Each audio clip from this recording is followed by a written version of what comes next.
Hello again in this installment of Spiritual Wisdom. I'm grateful to all of you who follow me here. All of you are part of the Wise tribe, part of this amazing community. And to have this community here on YouTube, I'm grateful to all of you who are part of it and who follow me here. And if you're new here, my name is Nicholas, and on my channel I talk about witchcraft, Wicca, paganism, self-love, crystals, and all matter of philosophical and spiritual topics. So if you're interested in those types of things, please join the Wise tribe. Please subscribe, click the bell icon to be notified each time I post a new video. And if you like this content, please give me a thumbs up. Today I'm going to talk about the 3 wisest things you can do in this life. So the first wisest thing you can do is think for yourself. It's good to get advice from other people, especially people you trust. It's good to get advice from teachers, other skilled people.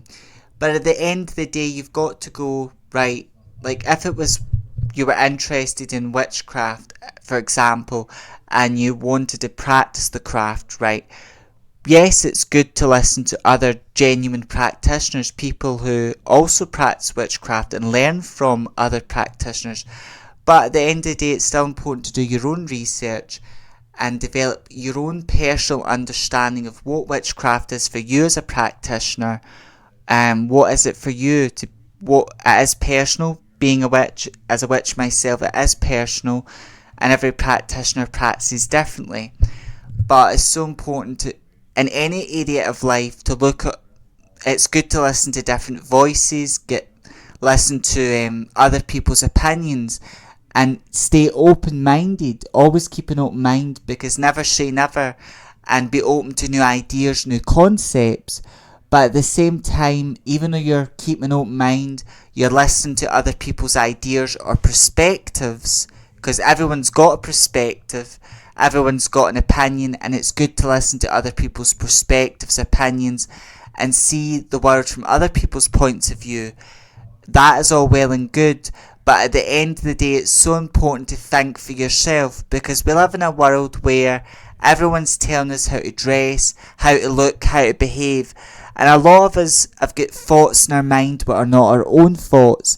They may come from childhood, they may come from childhood trauma, they may even come, some of us, we may even get school or teenage trauma, because some people, they don't experience trauma necessarily in their family unit. They experience trauma more from school and being bullied and things like that as a teenager or from their early years. And it's so important to think for yourself. It's so important, to actually go, what do I really think about this subject? It's so important.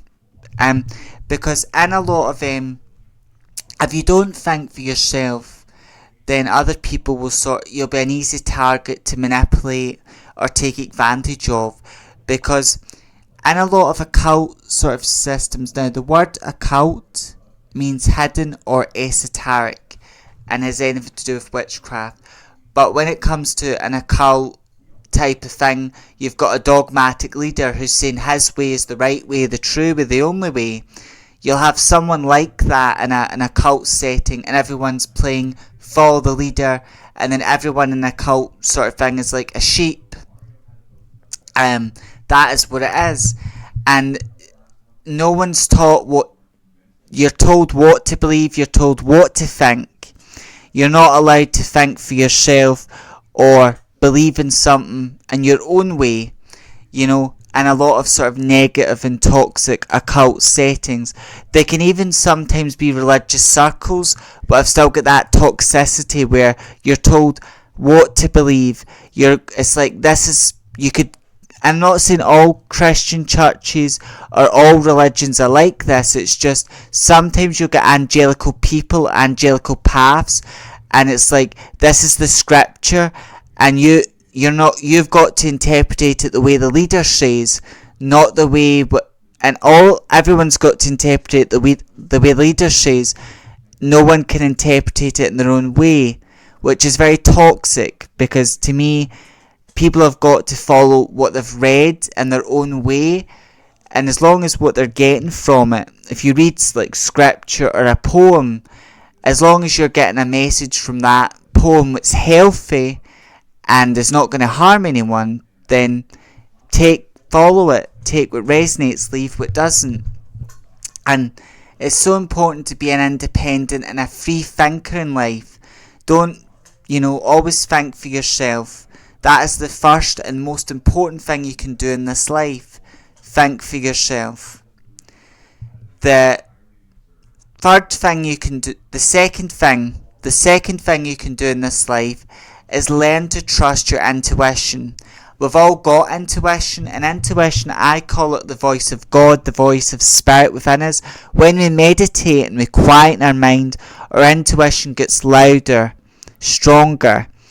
Even if we spend time alone in nature or time at solitude and doing deep thinking and reflection, our intuition gets stronger.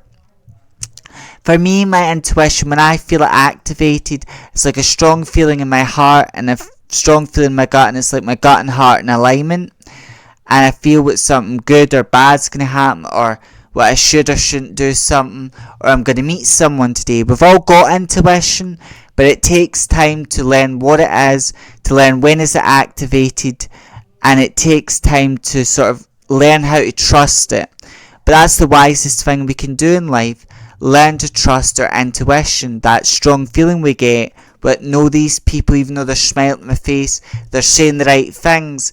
You might get a strong feeling when you first meet someone, they're not for you, they're not your type of people, and that feeling's never wrong. You might get invited to a party, but you've got this strong feeling you shouldn't go to that party. But most people, they get the strong feeling, they don't listen to it, and then it's too late, But that we learn. Part of wisdom is learning from your mistakes, because everyone at one point in their life has had a gut feeling or a strong intuitive feeling what they should or shouldn't do something, and most people have ignored it. It's important to listen to it, but part of being wise is learning from your mistakes, because a mistake is just a lesson, what you need to learn from. So learning to listen to your gut, your intuition, because intuition is not just a gut feeling. It doesn't come from fear. It doesn't come from scarcity. It's just you feel. Some people feel it in their bones. I feel it is in my heart and gut are in alignment, and it's quite an overwhelming feeling. It can be a good feeling. You get a good feeling that someone is good for you. They're genuine, or you get a good feeling to do something, or you get a good feeling that something good's going to happen, or you may have a bad feeling with something. But there's certain people in your life that are talking a good game to you, but they're not for you, or you shouldn't go somewhere or do something, or you should avoid someone or some situation, or you should avoid going to some type of party. And when you get that feeling, always listen to it. The third thing you can do in life, what's very wise, is always to take what resonates. Now, what that means, resonate, it means like when a lot of us who do psychic readings, we use this word a lot and this phrase a lot. We say, take what resonates, leave what doesn't. Because when you get a psychic reading, we're connecting with your energy, your ancestors, and we're working with our own spirit guides. In that reading, some things are going to come up about your past, and spirit tells us that about your past, because these are things you need to work through, need to heal from. Spirit also tells us what you're going through right now and we need to work on. And Spirit tells us what possibilities, what doors you're going to go through but you're not aware you're going to go through, or what types of actions and decisions you should probably make to better your future. Because as psychics, that we're working with spirit guides, and sometimes everything in the reading may resonate with you. Everything. It might all make sense. It might all resonate with you. Maybe, depends on how good that psychic is at reading your energy. Some people, as a psychic reader myself, sometimes when we do readings for people, some people are so easy to read. You can pick their energy up so quickly, and you can read them so quickly. But there are other people where maybe you're able to read some of their energy and get some messages from them. But there's other people where may not be that easy to read, and their energy is a bit harder to read, because being a psychic reader, it's about reading someone else's energy and picking up on someone's energy. That's why sometimes when you do a reading for someone, all of it will resonate. Sometimes some of it will resonate. But as psychic readers, we say take what resonates, leave what doesn't. And that means take what makes sense. Take what makes sense for you. What was true for you in that reading? What made sense to you? And in what ways did that reading relate to your life? Take what made sense, and take what parts of that reading reflect on parts of your life. And the wisest thing we can do in life, the third wisest thing, is always take what resonates. Meaning, right, if I read something and what I'm reading here makes sense to me and it's true for me, and I believe that to be true, or it just feels right, it makes sense, then take that. Take what makes sense to you and what's true for you, and leave what isn't. And that's the wisest thing we can do in life. Always take what resonates. Because you could read a spiritual text, you could read a book, and maybe what the authors wrote resonates with you. It speaks volumes to you. Maybe what the authors wrote, some of it does, or maybe none of it does. None of that message connects with you, and for you that message doesn't make sense. For you that message is not true. Okay? So that's the third wisest thing you can do in life. Take what resonates and leave what doesn't. Always take what makes sense to you, what feels true for you, and what feels right for you. Always take that. And those are the three wisest things. There are many wise things we can do in life, but if someone was to ask me, what are the three wisest things we can do in life? I would say those are the three things. Always think for yourself. Always trust your intuition, and always take in life what resonates for you. Not every message, not every spiritual teaching is going to make sense to you. Not every spiritual practice is going to be true for you. So take what is true, take what makes sense, and leave what doesn't work for you, what doesn't make sense to you, leave it at the door. And that's the three wisest things we can do in life. As always, giving you food for thought.